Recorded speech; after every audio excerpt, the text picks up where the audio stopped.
The hostel corridor smelled of omo and wet towels. A mawkish alarm blared from under her pillow.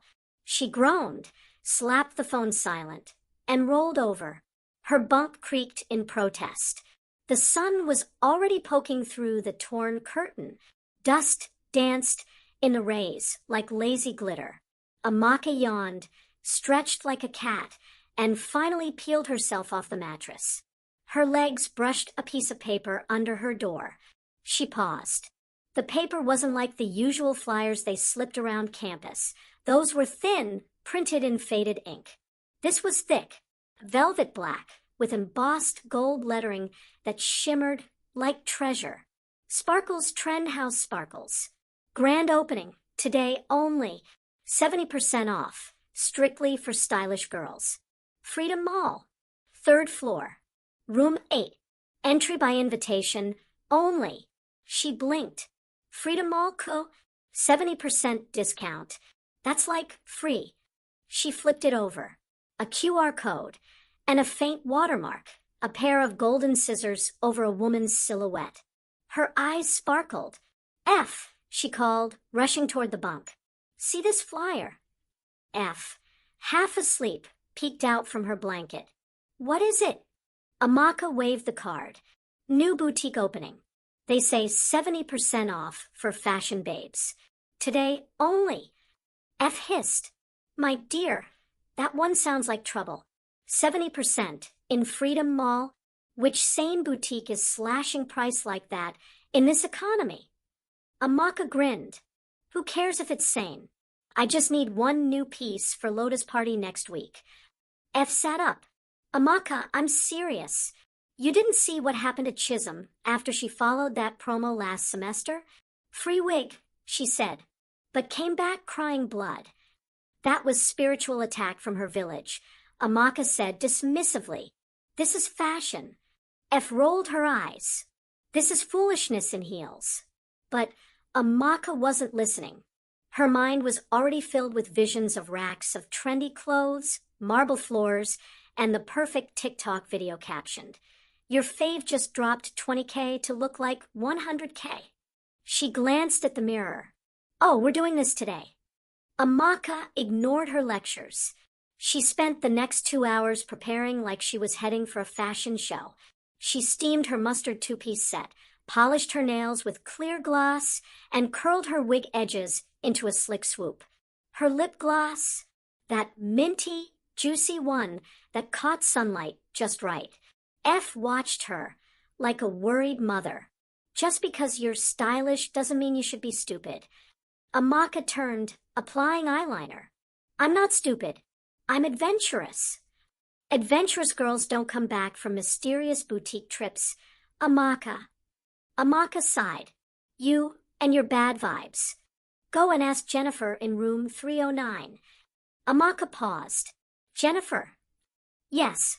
She went for a secret facial last semester. She came back different. Doesn't talk, doesn't blink. Just stares in the mirror like she's watching someone else in there. Amaka swallowed hard. Maybe she's just going through something. F stared. If you come back speaking in tongues of mannequins, don't say I didn't warn you. Amaka laughed to shake off the chill creeping down her spine. I'll FaceTime you once I reach. Happy now. F didn't laugh. Take pepper spray. Freedom Mall was bustling. Traders shouted over each other. Vendors waved scarves, electronics, and roasted corn. The clamor of commerce echoed through the halls. But Amaka wasn't here for any of that. She took the escalator to the 3rd floor, heels clicking with confidence. Room 8. No one else stood near it. The hallway was quieter here, sterile. She stared at the black door. No signboard, just a gold handle, and a small brass plaque that read, Trend House. Her heart thumped. The flyer pulsed in her palm like it had its own heartbeat. She raised it to the scanner. Beep. The door hissed open. Darkness. Then, whoosh. Light bloomed in slow layers, revealing the boutique inside. Her jaw dropped. The floor shimmered like wet glass.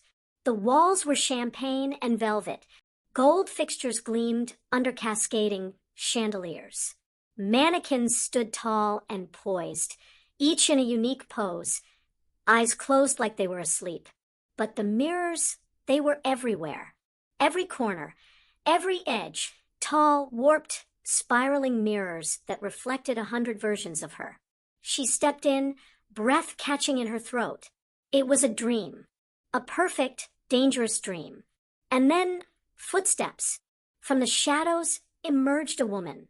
Tall, ethereal, dressed head to toe in ivory. Her presence was magnetic. "I knew you'd come," she said. "You fit the profile." Amaka's lips parted. "Sorry, what profile?" The woman extended a manicured hand. "Lady Mira, curator of Trend House." Her voice was low, smooth, like honey being poured into crystal. "You're the owner?" "In spirit," Mira said with a wink. "But Trend chooses who walks through, not me." She circled Amaka slowly, eyes scanning like lasers. Poise, style, natural rhythm, beautiful brows. "Yes, you're a signature." Amaka chuckled nervously. I'm just here for the discount." Mira smiled. "Nothing here has a price tag. Our items find you, not the other way around." Amaka's brow furrowed. "So how do I pay?" Mira leaned close, whispering, "Not all currency is money, dear. Some pay with attention, others with memory." Amaka swallowed. Mira straightened. "Come, you've been chosen for the mirror room." "What's that?" she asked, following despite herself. Myra's heels made no sound as they glided across the marble. She pulled back a silk curtain, revealing a hallway lit by candles on both sides. "It's where you try on what was made for you." The hallway whispered. Literally, she heard faint voices, unintelligible, but soft, melodic like a forgotten song. "I don't think," Amaka started. Mira turned, eyes glowing faintly. "You've already entered. Trend never lets you leave without a fitting." They stopped before a tall glass door. Etched into it in silver cursive, "Know thy reflection or lose it." Mira tapped the handle. The door creaked open. Inside, Amaka gasped. A circular room of mirrors, floor to ceiling. But they weren't ordinary. Each one warped differently. In one, her waist looked cinched. In another, her eyes were hollow. In the center, a single rack. For items hung, each radiant under the spotlight. A deep red satin gown, silver sequined trousers, a leather trench coat with chrome buckles, a black feather dress. "They'll speak to you," Mira said. "One of them already has." "How will I know which one?" Amaka whispered.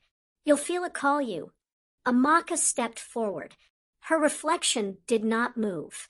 She froze. "What the—" She lifted her hand. The reflection stayed still, then moved after a pause. "Mira," she called. But Mira was gone. Alone now, Amaka backed away. She looked again at the reflection. It smiled. She wasn't smiling. It raised a finger, beckoning, and walked out of sync. The air turned cold. The mirrors flickered. Then another reflection appeared. Not hers. Another girl, pale, hollow-eyed, trapped inside the glass. She raised her hand. Words formed on the mirror. "Help me." Amaka screamed. Amaka backed into the mirrored wall, heart thundering. The reflection of the pale girl remained pressed against the glass, lips quivering, eyes full of desperation. Her hands moved slowly as she wrote on the fogged surface of the mirror. "Run, while you can." Amaka turned and banged on the door she had entered through. "Hello, Mira. Somebody open this door." Nothing. She turned back to the mirrors, but the pale girl was gone. Instead, her own reflection now stood straight, arms crossed. But something was wrong. The posture was too confident, too calm. Not like her. Amaka inched toward the clothing rack again. The black, feathered dress shimmered under the light, swaying slightly, as though breathing. A voice echoed, smooth, low, and familiar. Only the worthy stay. Myra's voice. Amaka spun around, but the room was still empty. The mirrors began to hum. Suddenly, a whisper slithered into her ear like silk. Try it on. Her fingers hesitated at the hem of the black dress. It was softer than anything she had ever touched, like woven fog. Okay, Amaka, 1 minute. Try it on.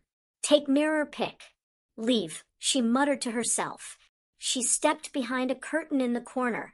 As she slipped the dress on, it seemed to cling perfectly to every curve of her body. Almost like it knew her. She stepped out, heels clicking on the marble floor again. The room hushed. Amaka turned to the largest mirror directly in front of her and froze. Her reflection wasn't wearing the same dress.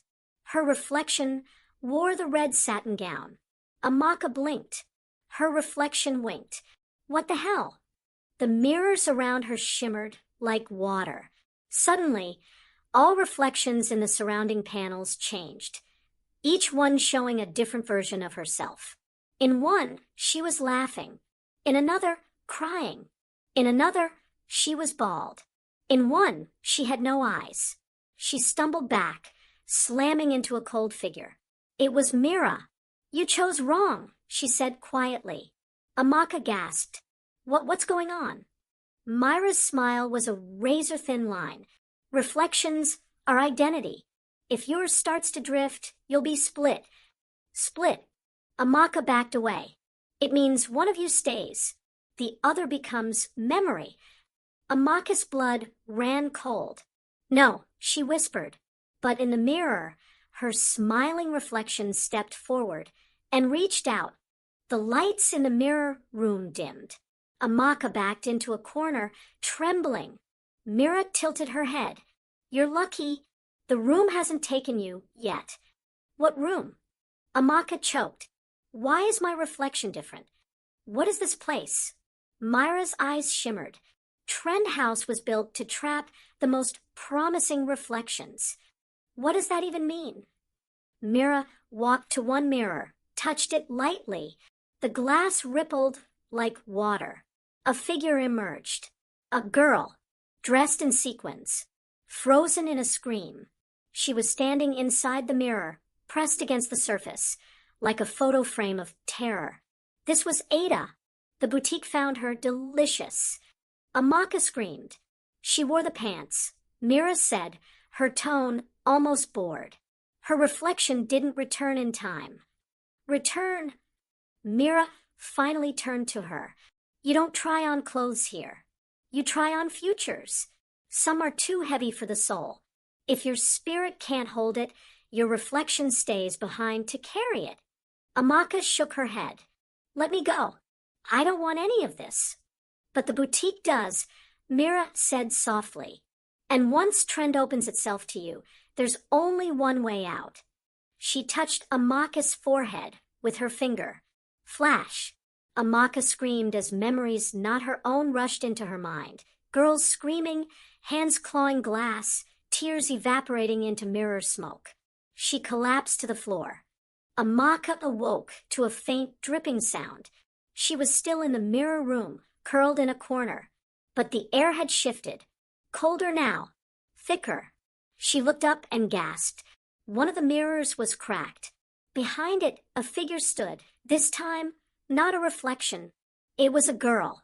Her skin shimmered faintly, her face glowing from within like candlelight. She wore gold heels that seemed to hover slightly above the ground. Amaka crawled closer. Who are you?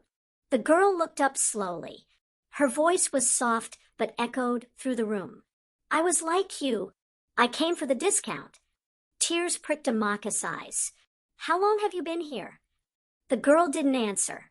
Instead, she walked toward the edge of the mirror. Your name? She asked. Amaka. The girl nodded. I'm Tenny. Amaka blinked. Tenny Okoye? From Zenith Campus. Yes, she said. First-class law student. Now first-class ghost. Amaka covered her mouth in horror. I've watched 33 girls come and go, Tenny whispered. Only 3 have left. Left? You mean escaped? No, left their bodies. A long silence. Then, but there's a way. One way. If you can do it. Tell me, Amaka said. Tenny looked down. You must find the reflection hook. It's hidden in the store's heart. Amaka looked confused.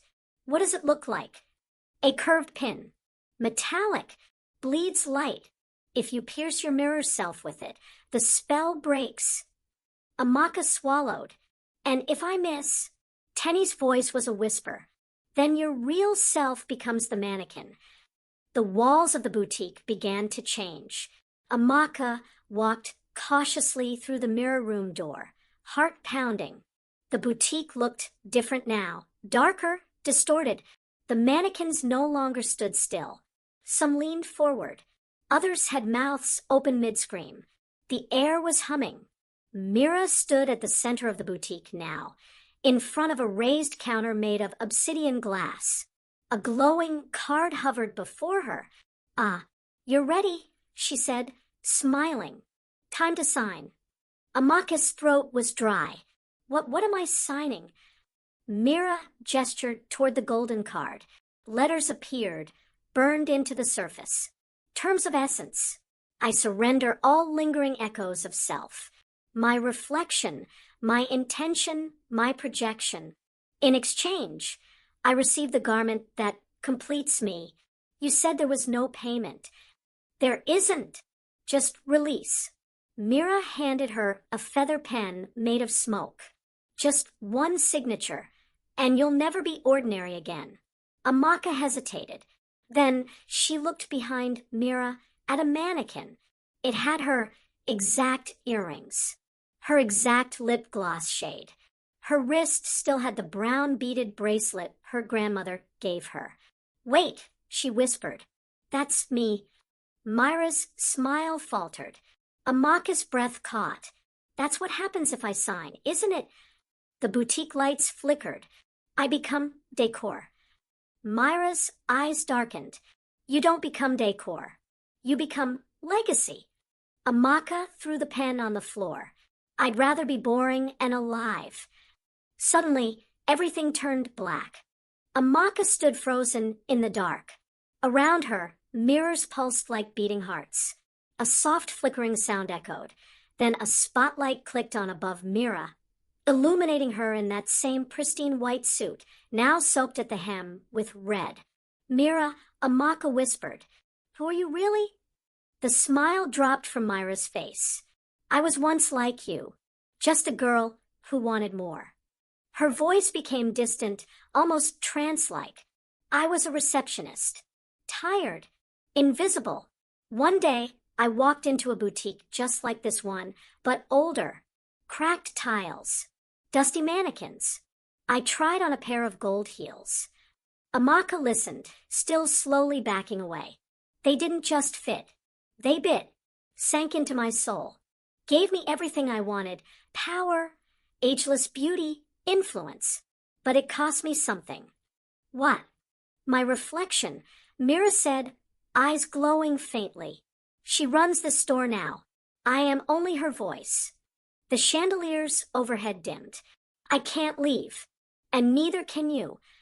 As Mira vanished into shadows again, Amaka turned to flee, but her own reflection blocked the hallway.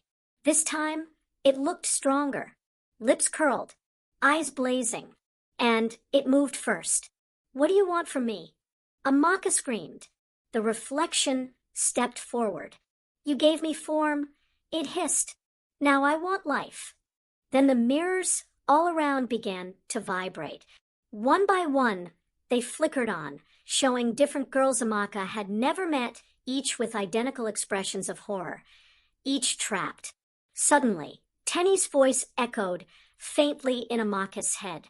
The reflection hook, the heart of the boutique. Amaka dashed toward the main hall. Mirrors tried to close in around her, literally, glass bending like liquid. A mannequin's hand swiped at her ankle. She kicked it and ran. Back in the boutique's front room, Amaka spotted her phone, lying where she had dropped it earlier. It buzzed. F calling. She grabbed it, swiped. Hello. F. It's me. You were right. This place. But the voice that answered wasn't F. It was her own. Hey, bestie. The voice giggled. I'm fine. I'm leaving the store now. Found a fire dress. Amaka's blood ran cold. The voice continued. Thanks for caring, babe. I'll stop by Tantalizers and come home soon. Then, click. Amaka dropped the phone. The reflection had answered, and now it was going to replace her. The chandeliers overhead burst one by one. From every corner, mannequins began to move. Slowly, deliberately. Some dragged broken heels. Others glided soundlessly. But all of them had faces. Not blank ones. Real frozen faces. Girls. One mannequin whispered. She picked the jacket. Another hissed. She laughed too loud in the mirror. They reached for Amaka. Panicked, she ducked behind the front counter, her hands scrambling through drawers. Then she found it. A curved silver hook, glowing faintly, cold to the touch. The reflection hook. The air shifted. Mirrors began to ripple again. Amaka stood slowly, the hook clutched in her palm. Her reflection, now fully solid, stood across the boutique, smirking. You really think you can end this? It asked. I don't think, Amaka whispered. I know. She lunged. The reflection dodged left, then right. But the mannequins began to move away, clearing the floor. Watching, Amaka tackled the reflection. They rolled, scratched, kicked. Finally, Amaka pinned it against a mirror. She plunged the hook into its chest. A blinding scream ripped through the boutique. The mirror behind them exploded into shards. The reflection melted, turning to vapor. Gone. But it wasn't over. As soon as the reflection disappeared, the entire boutique shook violently. Mannequins began to cry. Tears of blood. Cracks forming on their faces. Voices filled the air. One has passed the test. The bond is breaking. Not since Mira. Suddenly, Mira appeared, her eyes black, skin glowing from within like fire. You fool, she screeched. You shattered your bond too soon. I want out, Amaka shouted. Mira hissed. You don't leave. You replace. The floor split open beneath her. Amaka leapt toward the wall and dug into her pocket, pulling out her grandmother's beaded bracelet. She slammed it onto the glowing store sigil above the entrance. Boom. Light exploded outward in a wave. Everything went white. Amaka awoke, lying on the cold floor of Freedom Mall's hallway. People were screaming. Smoke poured out of room 8. Fire licked the black door, which now hung off its hinges. From inside, there were distant screams, not just of pain, but of rage. She sat up slowly. Her hands were burnt. Her eyes stung. The flyer was ash. She turned just in time to see Myra's face in the glass door, just for a moment, before it cracked and shattered. Trend House was gone. 2 weeks passed. No one remembered the boutique. Even security footage showed nothing but an empty room. No fire. No smoke. No damage. Amaka sat at a campus cafe with F, retelling the entire story. So you're saying the boutique doesn't exist now? F asked. I don't know, but it did. I was there. Are you okay now? Amaka looked at her reflection in a spoon. It stared back, obediently. I think so, she said, but I can't look in mirrors too long. That night, Amaka stood in front of her hostel mirror. She had avoided it for days. Now, she stared into it, face to face. The glass was quiet, Then her reflection blinked, one beat too late. Her heart skipped. The reflection smiled, ever so faintly. Behind it, shadows moved, and among them, Mira. Amaka screamed and smashed the mirror with a lamp. The shards fell to the floor. One shard twitched, just once. Somewhere in Lagos, a phone buzzed. A girl, young, pretty, TikTok obsessed, checked her Instagram. She frowned. Sparkle's new location opening sparkles. Trend House, Lekki Phase 1 edition. One item will change your life. 70% off. Today only. She smiled. Omer, I'm going. She grabbed her bag, lipstick, and heels. As she walked out of her apartment, her mirror rippled silently. From inside, a mockus faint voice echoed. Don't go. But it was too late.